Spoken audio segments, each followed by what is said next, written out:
Hi everybody, it's Mark here.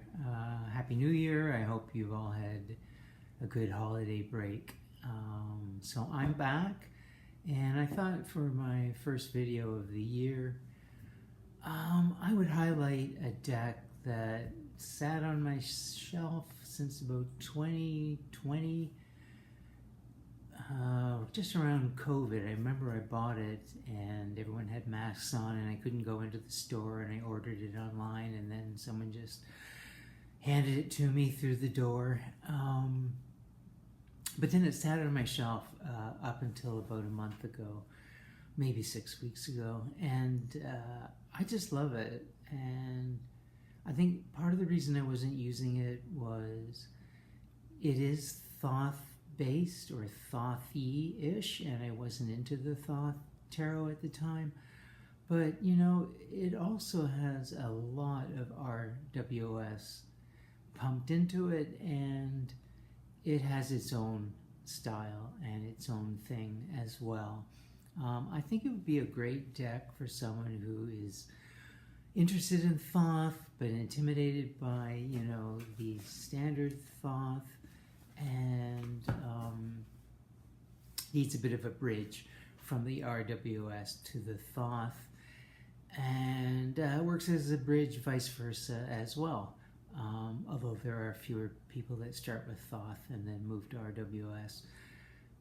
In any case, I haven't told you the name of the deck. It's this one, the Cosmic Tribe Tarot. And it's really big, as you can see. It comes in a sleeve that opens, and there is a very thick, very extensive book that comes with it. And the cards are a little larger than what we're used to in RWS, but not as large as this Thoth version. So ever since I started using it about 6 weeks ago, I just haven't been able to put it down. I can be pretty fickle with my decks, and I go back and forth, or I buy new ones, and this one just won't let me go. There's something about it that is really resonating for me, and I guess I'm going to title this video something like, "This Deserves to be a Classic Deck." Because I don't see it anywhere. I don't see it out in the world being used, although I think it's never been out of print. I think it's readily accessible on Amazon. I may not be right, but I think that's the case. And the interesting thing is that I believe it was first published in 1998. So we're going into its 26th, 27th year on the planet, which means that in a year or two, it will be moving into its Saturn return. So, you know, a Saturn return is very important for people, but it's also important for businesses, for anything really. This 29-year cycle seems to really count as a peak or a real important point in someone's life, or the life of a business, or maybe a tarot deck. So maybe its time has come back. Saturn, you know, moves slowly and takes a lot of time to make its point. It's like when a movie comes out and nobody likes it, and then it's a cult classic 10 years later. I'm hoping this deck will have that same kind of vibe. I think part of the reason that it is not getting, or hasn't been getting, a lot of use is, again, Thoth, not as popular as RWS. And there's a lot of nudity in the deck, which, as I show you some of the cards, I'm going to have to be placing my fingers in certain places where my fingers maybe shouldn't be going, but just so that, you know, if you're offended by nudity, you won't have to deal with it. The thing about the nudity in the deck, though, is it is not prurient in any way. It's very natural. It almost is like, yeah, this is who we are. We're humans. Clothes are not biologically attached to us. and it's all part of the let's be real vibe of the deck. And so it's very blunt, but not in a harsh way, but it has the kind of bluntness of the Thoth. The thing is, though, I think it's connected to the Thoth because the courts are named the same as in the Thoth. So we have a princess, a prince, a knight, and a queen, and that's my preference. So I'm always happy to get a deck with those titles. They really work for me. So that's the Thothiest thing about it, because the minors have a little more going on in them than the minors in the Thoth. And sometimes there's even humans in the minors in the Cosmic Tribe, as opposed to there are never humans in this one, in the minors. But, I mean, having said that, the majors are very different from both the RWS and the Thoth. The minors don't have keywords on them, although the images really reflect what the keywords are or what the keywords mean as they appear on here. But they're not on here, so if you don't like keywords, that's a bonus from moving from this one to the Cosmic Tribe. I guess I'll just show you some of the things. I'll compare some of the cards from each of the decks, and you can see for yourself what's going on here. I think the thing I like most about the Cosmic Tribe, and I like a lot about it, and it was really ahead of its time, it gives us 3 lovers cards to choose from. So there's 2 males, there are 2 females, and a male and a female. So according to whoever's asking the question, you can put their desired sex identity into the deck as you shuffle and that type of thing. So as you can see from what I've shown you, this, and it's a major, it's a lovers, there's absolutely no relation to the lovers in the Thoth, even though, like I said, this Cosmic Tribe gets this Thothy reputation. Again, it's the court cards and some of the minors, which I'm going to show you. And we don't have any of the Hebrew lettering, we don't have any of the astrological associations, so you sort of get a clean title and image vibe from the Cosmic Tribe. So here's our Fool in the Thoth, and here is our Fool in the Cosmic Tribe. Yes, completely naked, here clothed. I think the nakedness works better. He is stepping off a cliff, which is way more RWS than this is, but if you see below here, there is a crocodile with a rose for an eyeball, and here we've got the crocodile with the rose in the mouth. So there's a nice blend of, there's a nice blend of RWS and Thoth energy in the decks, and that's kind of, I like that because then you don't have to pick a side, so to speak. Here we have a dog coming off the cliff, very adorable.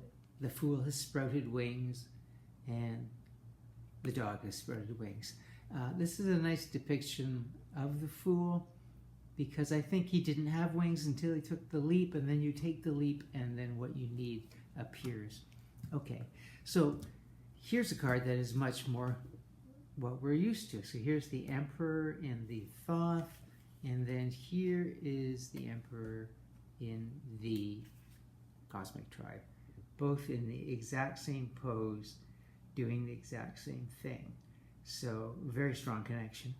Of course, this is very much like the Tarot de Marseille as well, except for some of the Aries references in the card.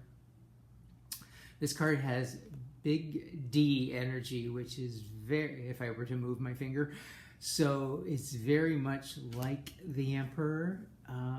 But then here we have like the Hermit, and there is no connection to either RWS or the Thoth. This is a beautiful hermit because it is about going within, and it's the whole life within is where it's happening. At the same time, there are these little nods to Thoth or RWS. Here we have the three-headed dog Cerberus at the bottom here, and here he is on the Thoth card. Not completely divergent, but kind of interesting in its interpretation. This one is fairly close. This is the Art or Temperance card in Thoth, and here we have the alchemical animals, the same, just sort of sitting on the other side of each other. We've got the cauldron, the figure in the middle, although it's not as double-sexed as this one is, obviously, but we got the rainbow happening there. Very similar, so not similar to the RWS angel at all, standing on the shoreline. So here we have a tower here. It's completely reinvented. We do have a figure falling, but I love all these monitors. And remember, this was 1998, and obviously this is a digital project. And I think he's done a good job considering it was early Photoshop or whatever it was he used. But very prescient how we are just absolutely stuck on this tower of monitors that we're all plugged into and how we need to be released. So here's the Thoth moon. This is nothing like it, but it is definitely the creepiest moon I think I've ever seen, and I think the moon should be a creepy card, and I find it too romanticized in a lot of decks. I much prefer this, and it's interesting because it is the card of illusion, among other things. She's wearing a wedding dress of sorts, and it's the only figure wearing clothes, which kind of makes sense because clothes are sort of an illusion. She has one human hand and one lobster claw. It's creepy. Here's all the phases of the moon. I really love this card, and you really get a vibe when it comes up, trust me. Now we have the Aeon card in Thoth, and that is Crowley's, thelemic take on the Judgment card. And I've never really loved this because I wouldn't consider myself a Thelemite, and I much prefer this. We've got Emergence. So we have this figure down here, asleep, curled up, sort of still in the cocoon, and then emerging here. Sorry, I'm not covering these up quickly enough. Don't be offended. So I really love that, and I like that. Like, the reason Crowley has something like an Aeon card and he made changes to some of the other majors is because he wanted to take the full-on Christianity out of the RWS deck, or the Taylor, the Marseille deck as well. And this one does the same thing. There's no angel trumpets or whatever, but it gets the vibe across without going so far afield. Like Judgment to Emergence is easier than Judgment to Aeon. This has got to be one of my favorite Knight of Wands ever. Here's the Knight of Wands in the Thoth, and here's this Firecracker Knight of Wands in the Cosmic Tribe. So you can see that there's no lack of energy in the cards, and that really does help you when you're reading. This deck didn't really impress me when I looked through all the cards at first, but then when I started seeing them laid out and their interaction and the elemental stuff really coming through forcefully, I really, really fell in love with it. I'm going to show you some court cards just so you can get an idea of how the creator really leans into the element, which I really enjoy. So here's our Queen of Wands. And here's our powerhouse witchy Queen of Wands in the Thoth, casting or creating a spell or going into some kind of a trance. Really impressive. Here we have the Knight of Cups on his quest, and over here we have the Knight of Cups very much submerged in his element. And I like that. I really want to see all that water. Along the same lines, here's the Knight of Swords, and here is the Knight of Swords in this deck. Up in the air, he's been given hawk wings, predatory wings. This can be the sociopath in the deck, so that kind of makes sense. And then just for an Earth Court, here we have the Knight of Discs, and talk about getting into your element. This just muddied up Knight of Discs in the Cosmic Tribe. This one's done a hard day's work. He's pulled his helmet back. He's a little pooped, but this guy has like really been getting into the work. He's just a mess. Okay, so those are some of the courts. Now I'll just finish up by showing you some of the minors. First off, the minors that really do sort of echo what is happening in the Thoth deck. I love this Three of Swords. It's just so beautiful.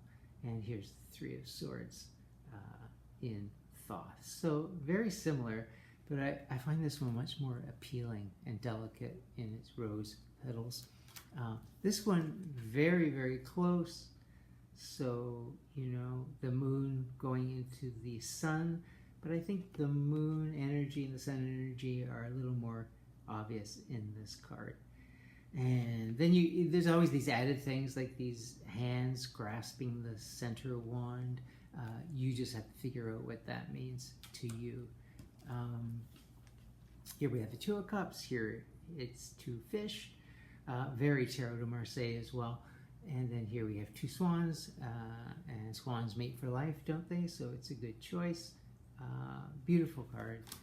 And here's one where I think, so what he's done, like I said before, is the Cosmic Tribe has introduced some figures into a lot of the minors, which really helps reading when you're more RWA based. So we have the Three of Wands here in the Thoth, and it just says virtue underneath it. Here we have the same sort of colorization, but we have an actual person who seems to be in prayer coming from his heart chakra. The word virtue isn't there, but it very much gives that implication of a virtuous person trying to do his best, that type of thing. You know, call on your best side. Here we have the Four of Discs in Thoth, and its earthly power is the full title in the Golden Dawn system. And so why not just have this Atlas figure holding up this bubble with, there is the castle that we see from above in this card. It is in that sphere, and you won't be able to see it, but the symbols for the four elements are on these concrete rocks, and they are here on the turrets. But you can see how if this came up in a reading next to another card, how it may interact in a way that was more powerful or energetic than this card. Here's another good example. Here's the Five of Wands. It's sort of the worry card. It's just all these gears. You're stuck. The light can't come through. You're stuck in this thinking. And here, just by adding this person in distress with the same gears, the same upside down pentacle, you can sort of get into the meaning of the card a lot quicker. Here's the Six, success. There's a nice balance in the discs. And then just to tweak it, they've got the discs, so to speak, in the same placement, but they've put keyholes on each of the discs, or flowers as they are here, and then a key intertwined in the middle. So it just gives you a little more for your intuition to work with. Here's our Five of Cups as we know it. And yeah, okay, so things are not looking good there in the love land. It says disappointment. But then look at this. This rainbow is just turned to ashes. And I'd much rather see something like that than that mourning figure that's on the RWS, because that just brings death to mind, and I think that's a little too extreme for that card to hold. So I really love this card. It came up the other day, and we had the Princess of Cups literally walking into this rainbow on fire. You can see, oh God, there goes some romantic dreams. Here we have the Ten of Wands. So now I'm going to show you a few cards that are closer to RWS. So here, this is the Thoth. But here we have that burden as we know it in the Ten of Wands. But just the humor of the ass's head, like you're being an ass. And then there's a wiser way to do things with the owl perched on his head. And we get the nice flames for the element. So I really like that. Here now, be careful here. Here's very much the RWS Ten of Swords vibe. Here, not at all. So you can see how you can sort of move between the two systems a lot easier than moving from RWS to Thoth. RWS to Cosmic Tribe, much, much easier to do. Here's the Five of Swords that I've never resonated with me. It's not one of my favorite cards in the Thoth deck. It gets the job across, but you know, we've seen upside down pentacles before.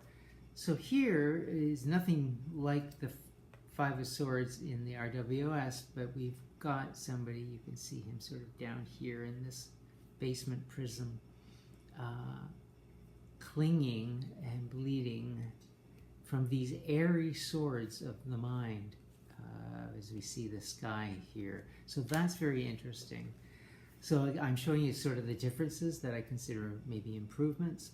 I would never say that you need to improve on Lady Frida Harris's art. Her art is magnificent and trumps all other art as far as I'm concerned on tarot decks. But in terms of reading the cards and understanding them, this is science as it's known to be in the Thoth system. So why don't we just put a motherboard technology and put the swords into that? And again, we don't see the name science, but we can get the idea from there. And then the last one I'm going to show you is one I really love. So here's the Seven of Wands. It's Mars in Leo in the Thoth system, and it's got a keyword of valor. So just put on your big old lion's head and go out there and be courageous and do the thing. And you can take the head off later and go back and read a book. But I just really love the dynamic quality here. And as I say, it's not so pippy as the Thoth is. So anyways, there you have it. I hope I have convinced you. It is much more impactful if I can actually show you the nudity and some of the more nude cards, because they're all part of the energy. All right, that's it for now. Talk to you later.